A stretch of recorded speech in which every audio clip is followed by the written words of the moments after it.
Bom dia, estamos aqui no canal Família e Seus Desafios, hoje para falar sobre a autoestima, como que nós construímos a autoestima, ou destruímos a autoestima de uma pessoa. Lembrando que a nossa personalidade, a nossa estrutura psicológica, ela é uma estrutura, como um edifício que você constrói, põe pilares, põe tijolos, e à medida que você vai pondo um tijolo fraco ou você derruba um tijolo, aquela estrutura vai ficando fragilizada. É assim que acontece também com a autoestima baixa, certo? Ou quando você vai fazendo buracos numa parede, ela não vai ter a mesma força para sustentar do que aquela parede que está inteira, Então, como que começa a autoestima, a construção dessa autoestima? A construção da autoestima começa desde a barriga, desde que lá dentro do ventre, o bebezinho já começa a sentir coisas positivas e negativas. Ele ainda não sabe discernir, mas então começa dele sendo amado ou sendo rejeitado. E isso vão marcando o bebê, e quando ele vai crescendo, aquelas coisas que estavam marcadas começam a ter significados, mas desde a barriga se marca a autoestima de uma criança. Então, quando ela nasce, a sequência disso, de receber amor ou de receber depreciações, receber rejeições, isso vai marcando a autoestima dessa criança. Quantas vezes no consultório nós já ouvimos assim, um pai xingar o filho, seu demônio, ou falar, você nunca devia ter nascido, porque você nasceu, você acabou com a minha vida, São depreciações que marcam, sim, negativamente a autoestima dessa criança. E, infelizmente, temos muito pai e mãe. Uma vez eu ouvi uma mãe falar assim que filha era parasita. Você não sabe que filha é parasita? Fiquei em choque. Assim, uma mãe dessa não tinha que ter filho, na verdade, mas existem muitas mães, infelizmente não preparadas, que acabam tendo filhos. E aí vão marcando a autoestima dessa criança de uma forma negativa. Mas aí, o que também colabora na autoestima nossa, As nossas conquistas e as nossas derrotas. Então, eu tive toda uma estrutura de família, e aí eu começo a crescer, começo a ter realizações ou fracassos, e isso também vai ajudando a melhorar ou a piorar a minha autoestima, Até que eu chego àquela idade que eu me importo com a opinião dos outros. E aí, se eu tenho uma autoestima já construída bem, estruturada, o que os outros vão falar pra mim, pouco vai interferir. Principalmente nas coisas negativas, porque a minha estrutura tá boa. Se eu tenho uma estrutura ruim, eu vou tender a absorver as informações negativas, depreciativas das pessoas. E às vezes eu até me comporto de forma a puxar essas depreciações. Isso acontece, quando tem autoestima baixa e autoestima normal, não vou dizer alta.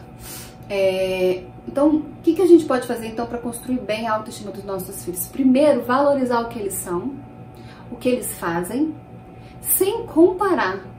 Não é para comparar, sua letra é horrorosa, o seu irmão já aprendeu a escrever tem muito tempo. Não, meu filho, que bom que você está melhorando a sua letra. A gente tem que ser comparado com a gente mesmo. Isso nós adultos também.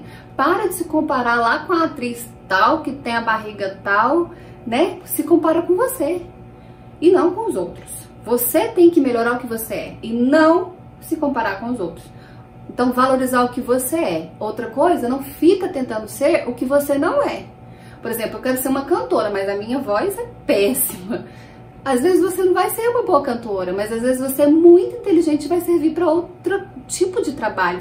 Você pode colocar como uma gerência de um departamento enorme ou de uma estrutura de empresa enorme, e você vai fazer com perfeição. Então, valorize o que você tem de bom e não o que você tem de ruim, E assim também é com a criança. Vamos valorizar o que ela tem de bom e ajudar ela a melhorar o que ela tem de ruim, se isso for importante, Por exemplo, é importante jogar bola? Talvez não, ele não vai nunca jogar bola, vai ser um engenheiro, vai ser outra coisa na vida que não é tão importante o jogar bola, certo? Segundo lugar, demonstre afeto. O afeto constrói na gente essa autoestima boa, Se eu tenho um afeto, um carinho do meu pai, da minha mãe, daquelas pessoas que me importam. Então, demonstre afeto, certo? Pelo seu filho. E, por último, gaste tempo com esse filho. Porque quando você não gasta tempo com o seu filho, por trás disso ele está dizendo assim, a minha mãe e meu pai têm coisas muito mais importantes do que eu. As outras coisas são mais importantes do que eu. Então são dicas importantes para você como pai e mãe, para você fazer com o seu filho, que com certeza vai estruturar, dar a ele uma boa estrutura de autoestima. Agora, para nós adultos, o que você pode fazer para melhorar a sua autoestima? Faz uma lista de 5 qualidades ou 5 pontos fortes seu e 5 pontos fracos seu. Esses pontos fracos, você vai ver quais deles de fato é importante para você tentar melhorá-los. E os 5 pontos fortes, você vai destacá-los. Um pouco do que eu já falei. Por exemplo, então eu sou boa para falar, mas a minha vida inteira eu fiquei num trabalho que eu não exerço a minha fala. Então você não está valorizando o que você tem de melhor.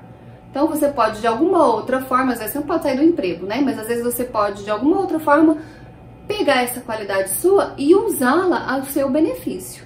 Então, aprender a valorizar as suas qualidades, e aí essas são qualidades, você não vai deixar ninguém dizer o contrário, e tentar melhorar os defeitos.